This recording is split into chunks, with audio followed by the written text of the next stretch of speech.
Matt from Roasting the Channel. And if you see, I have another great appearance from the greatest co-host in the history of the world, John Cena. John, how you doing there? Oh man, let me tell you, I'm doing great. You know, I came out here where you can't see me, just so you could see me, and I even brought my roasty. He brought his roasty. What a co-host. Remember, he did win co-host of the year, beat out that other guy. You know his name? I think his name was Chumpstain. Chump McChumpstain, I tell you. You see I'm doing his voice and I'm still pointing, so that's really hilarious, the stupidity that goes on. But yes, Chump McChumpstain, the co-host for Wednesday Night Wars. But he's not here today, is he? No, he's not here today. I don't know why he sounds like Macho Man either. Yeah, this is what we're going with. Welcome to Wednesday Night Wars. If you've been living under a boulder or a rock, we'll try to bring these to you as much as I can. Last week was Nutty Butters. Very busy week. I got sick. Super Bowl happened.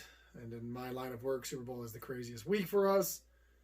Same with Adrian. It wasn't in the cards. Now, I did watch NXT and WWE, so let's put them on the board. Last week, we're going to go ahead and give it to NXT. So now it is 2-1. If you're keeping score at home, hopefully you are. Hopefully you're paying attention. Hopefully you're staying focused. 2-1 NXT. NXT seemed to have the better show last week. AEW did some good things. Brought some good story. But circled a lot around Moxley. We know how that feels. So, Cena? Oh, I agree. I don't like that John Moxley guy. He's kind of trash. Yeah, see? Cena agrees with me. That's why he's co-host of the year. All right, let's get into it. Since I don't have a co-host able to read off the other side of it, I'll break down one show, go through the other show, try to make it as quick as possible, tell you who won, give you some input on both shows. And John's going to help me out with that. And he's got the prestigious Roasty. If you have not seen that, please check that out. The Roasties, brought to you by Greg Starbutsky, who I just hired, Greg Starbutsky, by the way. So let's start with NXT, because we are NXT. John, NXT, you never got a chance to wrestle on NXT, or did you? I don't know. How do you feel about NXT? Oh, I love NXT, and you know it does a lot of good things, and there's nobody as good as me on NXT. But John, we're not doing that today. All right, NXT starts out with the Broserweights. They're winner of the Dusty Rhodes Tag Team Classic. They cut a promo. It was a pretty good promo. They come out in a little golf cart. They have the... if you didn't notice, got a screen back here. I'm going to cut myself off. I have a screen. Hopefully it works. If not, it's going to be awkward. Because all you're going to see is me sitting on the green screen. So this works. If not, this video is still coming out towards your face looking like crap. Because it's funny to me. Anyway, Broserweights come out. They cut their promo. Pretty decent promo. They're pretty funny together. They're not the greatest on the mic, but pretty good. The Undisputed Era comes out. They talk about fighting, or the tag team champions come out. They talk about fighting each other. And then Bobby Fish and O'Reilly walk away. And Matt Riddle literally says, if Bobby Fish could fry fish, how much fish would Bobby Fish fry? And it caught on like a hot fire cake. So that was pretty damn funny. Good promo. No fights break out. Then we get a match that could be runner-up for match of the night. Angel Garza versus Isaiah Swerve Scott. Swerve. Scott. Last week, Angel Garza was on Raw. He attacked Humberto Carrillo and Rey Mysterio. Hammerlock DDTs. So it's kind of weird. I guess Zelina Vega is his cousin or something. And she brought him up to Raw. And now he's a heel. Yeah, it's interesting. Cena, anything? No, Angel Garza, he's a really good performer. And yeah, the heel turn, it's going to be good for him. I wish I could have turned heel. I think we all wish you could have turned heel, Cena. But you couldn't. Match is really good. Isaiah Swerve Scott is, he's something special. He's going to get there one day. There's a little bit missing from him, I think, but they'll get there. Because this was a good match. Really good match. Angel Garza picks up the win via pinfall. Then we get a backstage cutaway. We see the Undisputed Era looking for Tommaso Ciampa. And they're just beating up on random people till they find Tommaso Ciampa. As a guy getting his hair cut, Roderick Strong comes by, shaves the rest of his hair, made him look goofy. Pretty funny stuff. You know, pretty good backstage. Pretty good, I think. You know, I think that the Undisputed Era does really good work. Again, Macho Man Cena over here. Then we get Dominik Dijakovic, who takes on Adrian's favorite wrestler of all time. He is in his number one all time. He is his number one top 5 right now. He is his number one NXT, WWE, AEW. Killian Dane. Oh, yeah, I know that Adrian guy. He really does like Killian Dane. He loves Killian Dane. So Killian Dane returns to fight Dominik Dijakovic out of nowhere. Whatever. It wasn't a bad match. Dijakovic, of course, is amazing. Killian Dane, to me, he's not that bad. Like we've said before, he's not a beast. They try to make him this undefeatable monster, but he's not like that. But he's not a bad in-ring performer. Like, his matches are never bad. He never messes... Like, I don't know. I don't like him, but I see what NXT sees in him, if that makes any sense. Dijakovic picks up the victory, and apparently that is setting us up for Dijakovic versus Keith Lee again for the North American Championship at TakeOver Portland. That match is going to be nuts, because they've already had... for 4 matches, and they've all been completely insane. They work great together. They have great chemistry together. Inside, outside the ring. It doesn't matter. They really put on a good show. Good show. Cena? Okay. Cena apparently has nothing on that. Oh, I'll tell you what. I'll tell you about that Keith Lee. I love Keith Lee. Throw me a spirit bomb, Keith Lee. I could have beat him in the ring, though. Yes, John. You probably would have buried Keith Lee with your golden shovel. But that's not why we're here. He doesn't get why we're here. Like, I don't think he gets it. Still a better co-host than Adrian. But I just don't want it all there. Anyway, UE, Undisputed Era, they find Kushida, and they're like, look here, Kushida. Do you understand what I'm saying to you? Do you know where Tommaso Ciampa is? And Kushida doesn't answer, starts hitting him. They beat up Kushida, put him into a trash can. That was kind of crazy. Can't remember the big guy's name. He comes out, he's like, you got a problem with me now. UE attacks him. It's pretty good backstage, you know, cuts off and on. NXT does really good with the backstage stuff. Then the exclusive interview is next between Johnny Gargano and the Prince Finn Balor. As soon as I saw that this was going to be a thing, I was like, oh no, please don't let Johnny Gargano talk. But they did. It wasn't the worst. Wasn't the best. Definitely wasn't the worst. They go back and forth. Gargano brings up the fact that Finn Balor, the old Finn Balor, the Raw and SmackDown Finn Balor, was beaten by Bobby Lashley like 120 times. And that's not the Finn Balor he wants. He wants the Finn Balor that's going to destroy Johnny Gargano. He wants the Prince Devitt that's going to destroy Johnny Gargano. It wasn't bad. It was a good back and forth. Oh, I went to promo school. I cut really good promos. I would look at these guys and I'd be like, look here, Finn Balor, you eat your vitamins and drink your milk, and you will be able to beat me. Now he's turning into Hulk Hogan, apparently. Okay. It's going good. Good promo. Not too bad. Mercedes Martinez versus Casey Catanzino. I like Casey Catanzino. It's Ricochet's girl friend. She's pretty good. You know, she's really athletic. You know, she was the Ninja Warrior. I like her.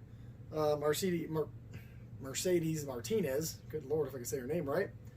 It was a good show. It was quick. Little quick performance from both of them. Pretty quick match. It was what it was. Wasn't bad. The women's matches on NXT are just so much better, and I'll get into it when I do AEW. But the women's matches on gee Lord, this video's going good. Hot fire burn! The women's matches on NXT are a lot better than AEW's right now. I don't know if the wrestlers are better, if they spend more time with the women. I don't know. But to me, the matches are just a lot better, a lot cleaner, a lot crisper, which I will get into. We get a quick interview from Rhea Ripley. She says that she's glad Charlotte's in the building, or coming to the building, but she's got to go out and talk to Bianca Belair. Yui still looking for Ciampa, and then Ciampa out of nowhere starts attacking the Undisputed Era. He brings Cole to the arena and starts beating the ever-living shit out of him. Excuse my language, John. I know you don't like the language. He starts slamming his head into the NXT table, brings him into the ring. The rest of the UE comes out, and then the Broserweights come out to give Ciampa the upper hand. This brawl goes on for quite a while. When Regal even comes out, and he's like, you guys need to stop. You have a match later on if you guys want to fight about it. But right now, chill. And they're like, we're not chilling. There's zero chill. We're going 0 to 100 right now, and we're going to kick the crap out of each other. Forget what you say. So that goes on. Finally, somehow, they break it up. UE leaves. Ciampa and the Broserweights leave. It is what it is. You know, it's a nice little brawl. Pretty intense. A lot of good spots, you know, whatever going on in there. I mean, it is what it is when you get a big brawl like that. Then we get out of nowhere Jordan Devlin, who is your Cruiserweight champion. He won at Worlds Collide. Great match. He looks really good. Nothing wrong with him. And he's taking on Tyler Breeze. It was an alright match. Both men got to show a little bit of stuff. Jordan Devlin with his most devastating move, that headbutt, because he has a giant head. If you haven't seen it, look at how big this man's head is. Headbutt, nasty ass side suplex. 1, 2, 3, Tyler Breeze in and out. Tyler Breeze, I don't know what he's doing, what they're doing with him. Fandango's hurt, so Breezango's out. Tyler Breeze lost. Yeah, I remember Tyler Breeze. I told Triple H we should bring him up and never use him. Because if I went against Tyler Breeze, I would squash him into Prince Pretty Dust. All right, then we see Charlotte, the Queen. Queen of Mean. The Queen of Can You See? Yeah. That doesn't rhyme. I'm probably going to stop doing that now. She enters the NXT arena, and then Bianca Belair comes out. Bianca Belair is nothing short of amazing, of course. She starts talking. Charlotte interrupts her, says, Rhea Ripley, look past you. You're not even worthy of Rhea's time or my time, basically. Then Rhea comes out. Rhea starts talking. Charlotte pushes Bianca twice out of the way, says, hey, look, champions are talking. Rhea's like, you know, me and Bianca, we're going to tear each other apart, limb from limb, rip them apart, eat each other's hearts. She didn't say that, but if she did, it'd be hilarious. But right now, we have a saying here. We are NXT. And then they team up to beat up Charlotte. I like that a lot. I like that it shows that they can still be proud of their brand and still hate each other. Raw and SmackDown don't do that, and then when Survivor Series rolls around, it makes no sense. It really doesn't draw you in because who cares? They don't care about the brand. Where NXT people, they love their brand. They love being on NXT. They don't want to move to the main roster, as everybody calls it. And they work together when it's time to put someone down, put them down in their place. So, you know, they pick Charlotte up, slam her down on her face. Pretty good spot. John? Oh, Charlotte, she's a 10-time champion just like me. Hopefully she doesn't get to my 16-time champions. I'm going to have to come back out of retirement and bury her with a golden shovel. You and his golden shovel tonight. Man. Then we're supposed to get the UE versus Ciampa and the Broserweights, but all hell breaks loose again. They start fighting on the outside. Ciampa does a flying knee to, I think it was Kyle O'Reilly. Looked like he hurt his knee. I don't know if it's a work, if it could actually be hurt, but it went on through the whole match. I'm assuming he's hurt. He may have tweaked it. I don't think he pulled anything. Hopefully I looked up any information I could find on it. There was no injury reports on him. So hopefully he's not injured. This right here, I'm probably just going to give it to it now. This was match of the night. So match of the night goes to this. It was just a crazy match. It was a lot of back and forth. A lot of good spots. UE starts losing. Ciampa starts going crazy, and then Roderick Strong comes in. He's about to hit the fairy tale ending. Roderick Strong comes in, hits Ciampa with a knee, and then they just start. UE starts beating the crap out of Broserweights and Tommaso Ciampa. Lights go out, and all of a sudden you see 3 little rings on the monitor. Of course, it is the returning Velveteen Dream. The Dream is back, everybody. Feel the Dream. I love the Velveteen Dream. He's nothing short of amazing. He's dope. Velveteen Dream comes back, hits a crossbody from the top rope, starts beating everybody up. The only problem with this whole thing is Velveteen Dream then gets beat up, not by UE, not by the Broserweights, not by Ciampa, by his own pants. Yeah. His own pants. Wardrobe malfunction. He has some tearaway pants, tries to tear them away. They stick to him like glue. They don't want to come off. He's fighting him. He gets him down around his ankles. He can't get him off his ankles. They're tripping him up. Pretty funny. But Velveteen Dream's back. I love him. Doesn't matter what he does. I love Velveteen Dream. NXT was a good show today. I'll tell you, it was pretty good. A lot of good stuff. Returning Velveteen Dream. No golden shovels though. I need more golden shovels in my NXT. Thanks, John. Thanks for that input. I still love that you brought the roasty. It's nuts. I mean, nuts for that. You brought the roasty. Hope the green screen's still working for you, because here we go into AEW,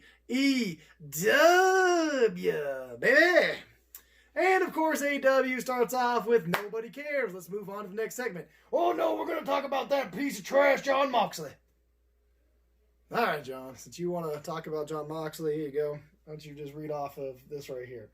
All right, AEW starts with Jon Moxley versus Ortiz. The rest of the Inner Circle comes out, and Moxley wins, of course. He went to a pair of pinfall after the Pentagon shift. Pulls the car keys out. I don't think I keep doing that voice. Pulls the car keys out and stabs Santana in the eye. Yeah, Moxley stabbed Santana in the eye. My phone's went out. With a pair of car keys. Eye for an eye. Moxley got stabbed 2 weeks ago? 3 weeks ago by Jericho. So, yeah. The only thing I don't like about this whole skit, it was a good skit. Match wasn't bad. Ortiz is funny. Santana did his little thing with interrupting every so often. The only thing I didn't like is that when Moxley pulled the car keys out, he had just beat him. He beat up Santana. The Inner Circle just sat there and watched as he pulls the keys out and then stabs him in the eye. I don't like that. AEW really is doing a bad job really with letting your group get beat up. Because I know if I was a part of a group, my guy is already down. I'm going to run to the ring right away. If I'm sitting out there, this guy's pulling out the car keys. I don't care what he's pulling car keys out for. I'm going to run to the ring and try to help him. I don't think they should have let Moxley go through with stabbing Santana in the eye. They should have stopped him before. But they didn't. Moxley stabbed Santana in the eye. It's going to set up a match between Santana and Ortiz. I'm assuming until Revolution, we're going to get Moxley running rampant through the Inner Circle. I don't know if they're going to fight Jake Hagar or not, because Hagar still doesn't want to get hurt from his MMA training. Then we get best friends with the man Orange Cassidy. John, how you feel about Orange Cassidy? I love the gimmick. The gimmick's great. He does nothing. He lounges around. Be easy to bury him with a golden shovel. This golden shovel. They're going to take on SCU. The best spot is when Orange Cassidy, all the members of SCU and best friends are laying out there. Orange Cassidy kind of walks over, steps over a couple of people's bodies, lays down with them. Orange Cassidy, I don't know what it is with this guy, man. He hasn't wrestled on the main show yet, but he's probably one of the most over wrestlers. It's just, oh man, it's great. Just his gimmick's great. SCU wins via pinfall, and then the Dark Order comes out because they're trying to recruit Christopher Daniels. They said, we're going to take apart your family, we're going to take apart your team, and this is where we're going to start attacking SCU. They attack SCU, they attack the best friends. Orange Cassidy gets in the ring, they offer Orange Cassidy a mask. Orange Cassidy goes, hands in the pocket, and then gets hit by Grayson super hard. Holy crap. And Christopher Daniels comes out, runs in the ring. Dark Order leaves. They're like, you know what? We're good. I like this. This I like because the Dark Order's trying to recruit Christopher Daniels, so why would you beat him up? They're just trying to show you, look, you don't have to lose anymore. You don't have to be with these losers, but we're not going to attack you. We're going to attack all the losers around you to show that we're better than them. I get it. I still like this Dark Order thing a lot. I'm feeling it. This guy behind the Dark Order, I mean, it's really interesting. I really hope the guy behind the Dark Order is Matt Hardy. I think that'd be dope. So hopefully Matt Hardy gets out of his contract. He's the guy behind the Dark Order. So I have to keep clearing my throat. His voice. I mean, John Cena talking. Yep. Then the Dark Order leaves. Then we get a video package. MJF saying why he wants the 10 lashings. I like the story. I like the story with MJF. I like the story with Cody. I like everything that's Cody. Cody Rhodes. I crushed him with a golden shovel. I buried him. He shouldn't be able to wrestle no more. He's still wrestling, John. What is your deal with it? Anyway. Thank you for bringing that roast. He's still a better co-host than Adrian. Because you're here! Anyway. The 10 lashing thing. I don't know. It's awkward to me. I don't like it. I understand it's something that they want to do new things. They want to push the envelope. And they definitely did it with this. We'll get into it when that time comes, but they definitely did it with this. Yeah. He explains why he wants the 10 lashings. Cody screwed him, blah, blah, blah. I love MJF. MJF's great. Then we get the new Dr. Britt Baker, which still nobody cares about. And she is facing the one of Kenny's girls. I'm going to destroy this name. Yuma Ziakiai. I can't say her name. I'm just going to call her Yuma. Which I might be wrong too. She was in the Battle Royale for All Out. She wears those little wizard pants. If you don't know who she is, look her up. And this is where I want to kind of break down the match. This match is not on par, not even close to any of the women's matches on NXT. NXT just seems cleaner and crisper with their matches. They seem like they know what they're doing better. And I understand there's probably a language barrier between Kenny's girls and the main roster or whatever, however you want to break it down. But this match was sloppy. It wasn't good. A lot of miscues, a lot of weird parts. Just sitting there scratching your head. Dr. Britt Baker beats her, or Dr. Britt Baker loses with the most devastating move in sports entertainment. A surprise roll-up pin. And then she puts the Yuma's mouth on the ropes, and then basically curb stomps her on the ropes. Yuma breaks a teeth. Woo! She broke a tooth. Thank you. She broke a tooth. She's bleeding. And then Dr. Britt Baker locks in lockjaw. And I just don't care. I don't care about any of it. It doesn't draw me in. Doesn't make me want to hate Britt Baker. It just makes me want to go, ew, go away. This match was horrible. This match was probably the worst match of the night. Then we get Lucha Bros, the Butcher and the Blade for an 8-man tag versus Kenny, Omega, Hangman Page, and the Young Bucks.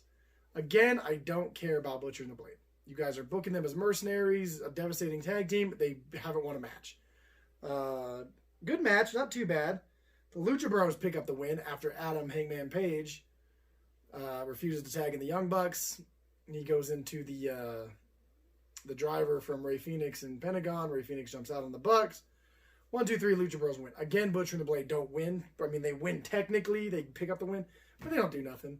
They got beat down half the time. They don't get the win. They got nothing out of this match. Again, the Butcher and the Blade are nothing. They're useless to me. Their whole gimmick story, oh, we're crazy mercenaries. We're supposed to be these scares. It's like Killian Dane on NXT. You're not, and nobody still cares about you. They're not going to have a backing because all you're doing is putting them in matches to lose. So, I don't get it. In-ring interview with Tony Schiavone and Kenny Omega comes on next. Kenny stays behind. The rest of the Elite leaves. And then Pac comes out of nowhere. You remember Pac? Oh, I remember Pac. He's that high-flying guy buried with a golden shovel. I'm going to take that roasty with me.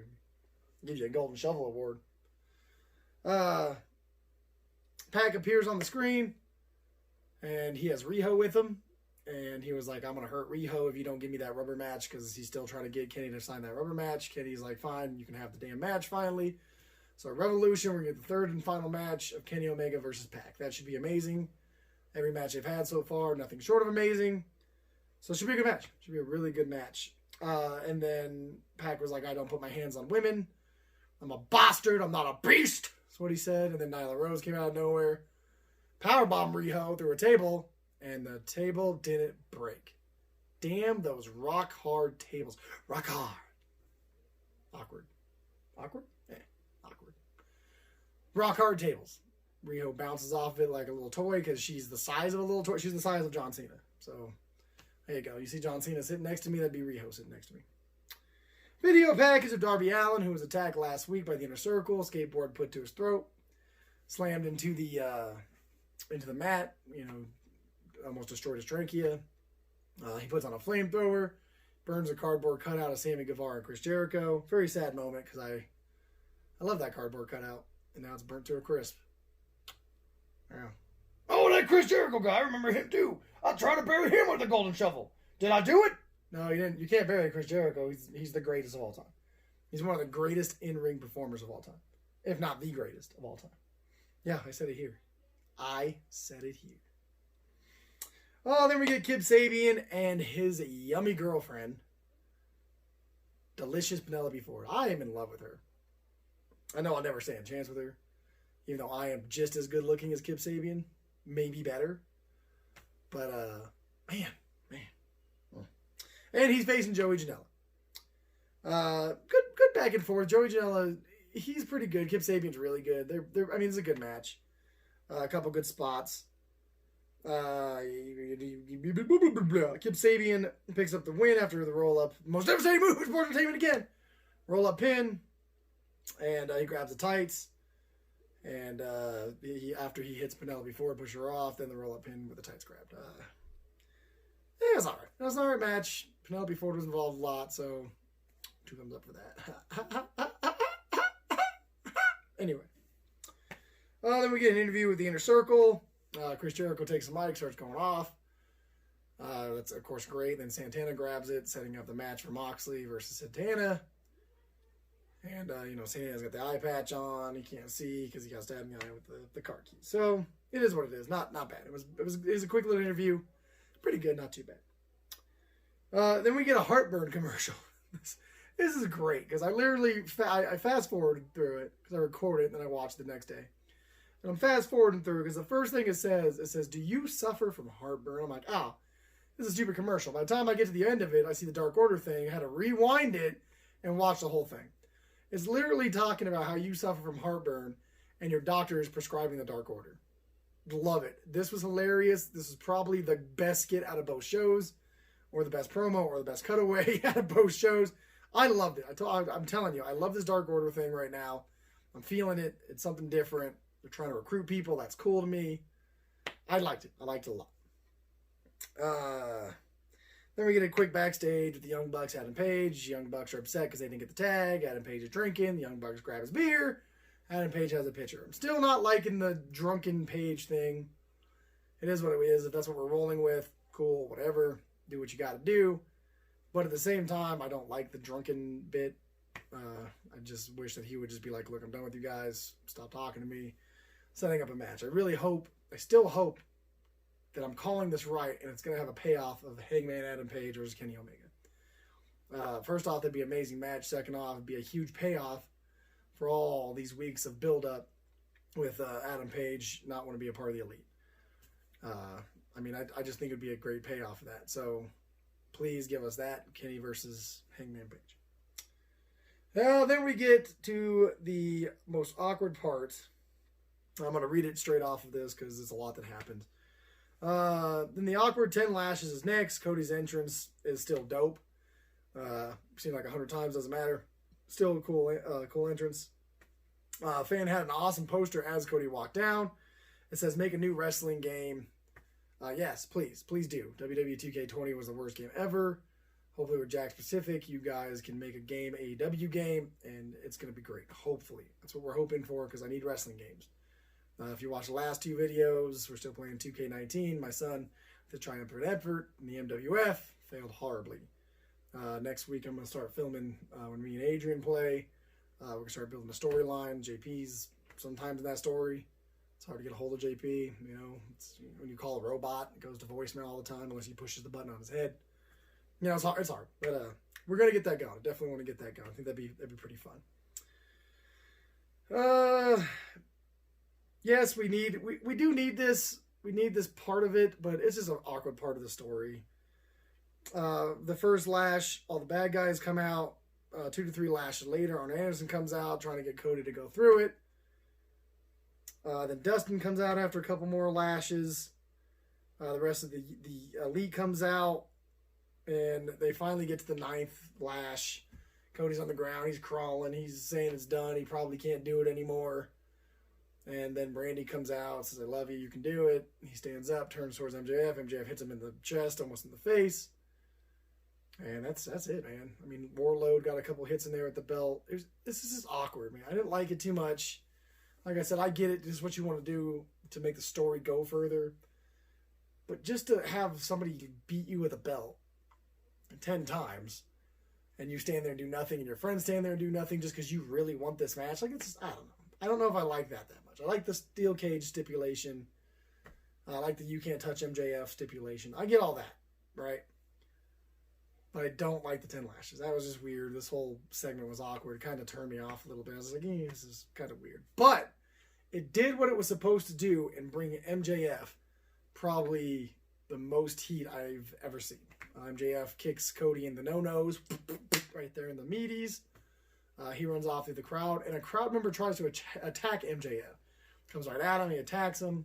Warlord and MJF beat the crap out of the fan who tries to attack him, which, look, people, if you're watching this, whoever's watching this, don't ever rush the barricade. These guys are athletes. They're huge. They're trained in fighting, a lot of them. Like, that's just dumb to just jump the barrier and try to fight them. You're not going to win. So the fan got his head knocked out. Warlord throws him somewhere behind the curtain, and he probably got a concussion from that. And MJF stands tall on that night. MJF is a great heel. MJF is definitely the number one heel right now. I don't see anybody else getting as much heat as him. Seth Rollins, AOP, Buddy Murphy, anybody in NXT, Adam Cole, UE. MJF's heat is so, it's real. It's real hate towards him that you want to see him get beat down. You want to see him lose. You want to see him, damn near beat within an inch of his life. So, like I said, I get where the story's going, but at the same time, do we need lashes? No. All right, let's bring up the little clickers. This should be up there. So it's 2 AEW, 1 NXT, 2, 1. And now, Cena, let's go with John Cena. What was yours? Oh, I can never go for AEW, so NXT is going to win for me. I can't go for another brand ever. I shouldn't even be talking about them. All right, so John takes NXT. Good choice, because I also take NXT. With the Velveteen Dream coming back, Charlotte being there, a lot of build-up. The interview, like I said, it wasn't bad with Gargano and Balor, so it is now 2-2. The race is on, man. The heat is on. AEW, I get it. They're crushing NXT in the ratings. We get it. You're going to win the ratings war for quite some time. We get that. But NXT's wrestling and their matches are just so far above what AEW is doing in the ring right now. AEW is building stories, which you do want to see the stories. I like the stories quite a bit. With NXT's not building stories, it's always random pairings or matches or somebody coming back from injury or something like that. So not really too many stories on NXT, that's fine. That's great wrestling. But over here, you're getting the sitcom side of it. So AEW is probably winning the ratings because of the sitcom situation. Easier to follow. Where NXT, you have to watch every episode. Oh, excuse me. You have to watch every episode to understand what's going on and where we're sitting. NXT definitely picks up the win for me this week, making it 2-2. But a very interesting week. Very interesting week. Just another great week of wrestling. I mean, these last couple of weeks have been nothing but great. Since the Wednesday Night Wars have started, if you're a wrestling fan, don't live under a rock anymore. Don't hide your fandom from wrestling. Tell the world that you love wrestling, because this is the time. This is definitely the time and the place. And of course, if you like this video, please give us that beautiful thumbs up. Go ahead and follow us on Instagram, Facebook, and Twitter. Roasted9809 for Instagram and Facebook, and The Game 9809 for Twitter. Yep, I didn't make it Roasted9809. Completely spaced it. The Game 9809. Follow us on all social media platforms. As you saw the last 2 videos, if you watched them, thank you. James did try to get ungrounded. He did not get ungrounded. There was a vote on the Instagram that he did win. So he will be ungrounded for 1 day. 1 day. 1 day. Interesting, right? Isn't it fun? I like it. Adrian hopefully will be back next week. If not, these videos will still come out because I love doing videos. I love seeing you guys. And I want to keep doing them. But the only way I can do that is if you guys share and subscribe. So if you see this on Instagram, you see it anywhere, share and subscribe. I put the things at the beginning, I put the thing at the end to share and subscribe. That's the only way we're going to get this platform moving forward with more wrestling stuff, more bad eggs, more... Greg Starbutsky had told me he wants to interview John Moxley. Apparently, there's going to be an interview with John Moxley and Greg Starbutsky. I'm excited for it. John? Oh, I'm really excited for that one, brother. I'm going to snap into a Slim Jim. Again, you're not Macho Man. Anyway, thanks for watching. Yeah, share and subscribe. Adrian, we didn't miss you because we had your replacement. Browse Roasty, too. Roasty, roasty, and we're out. We're leaving you tonight. Roasty, roasty, and we're out. We're leaving you tonight. Wednesday night wars are on fire. If you think they're not, I will slap you in the face because wrestling is hot. You. Yep, that's where that video went. Peace. And subscribe to Roasted the Channel, you ugly monster, you. Subscribe!